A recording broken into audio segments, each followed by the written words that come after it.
Let me now tell you what Mrs. Nyakang'o has done. She basically came out and said the store has been broken into and the money is being taken. She said it. You guys are members of the media. So you heard her say so. The consolidated fund is now easily accessibly available. The control of budgets has no access to it. What we are talking about is that people who are doing their jobs are now being victimized and are now being taken to court.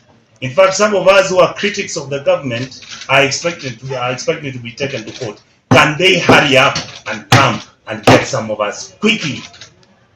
Because we are not going to stop this nonsense. We will talk about the issues, we will raise them. Madam Nyakang'o has been saying it. We are mismanaging our finances and we are mismanaging our country in a very polite way. I called one of my friends who is in leadership in the house and I told him, what is that nonsense I saw? That was last week. He told me and he sent me a message. He said, tell her to stop talking too much. What do you mean you tell her to stop talking too much? Some of us talk too much. That's the job I have. I'm going to tell this government over and over and over that the things which you are accusing Ms. Nyakang'o of doing, that is the job you gave her. She said you are over borrowing, you are overspending on nonsensical things, you are coming up with fake deals, you are buying fuel that doesn't exist, you are eating the money, and all Kenyans are watching and looking at the government. And I want to plead with President William Ruto.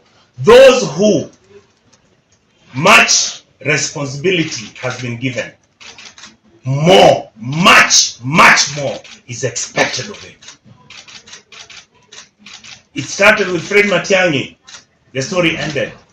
It came up with Madam Nyakang'o. There's another story that is coming up. We have other individuals who are working from the Kisii community who are qualified and professional enough because they are called that these were Uhuru orphans.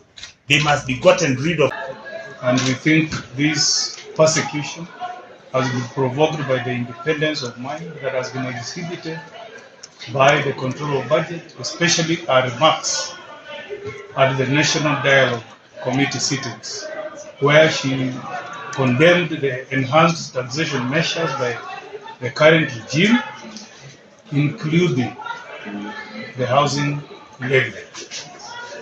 If the president wants political war with the Gusii community, then we are ready for it.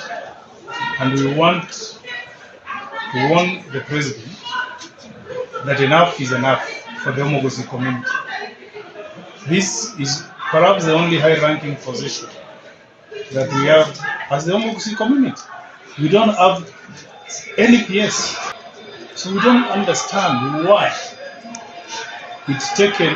If this offense was alleged to have been committed in 2016, why now? Why now? And even the circumstances under which Madam Nyakang'o was arrested sends a message of a regime that is out to silence members of independent commissions who want to express themselves freely and in accordance with the law and the constitution.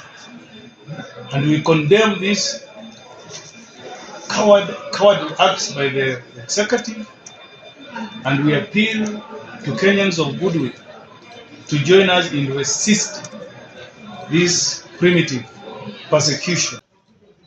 When the controller of budget of the Republic of Kenya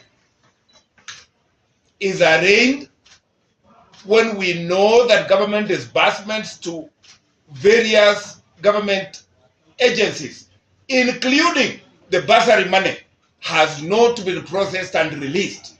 So clearly, this is either an attempt to derail the government operations. As Member of Parliament of West Mogrango, where Dr. Margaret Nyakango hails from, I stand with instructions from the people of West Mogrango and Gusii to say that an attack on Dr. Margaret Nyakango, as has happened today, is an attack on the accountancy profession, and I invite ISPAC to rise to the occasion.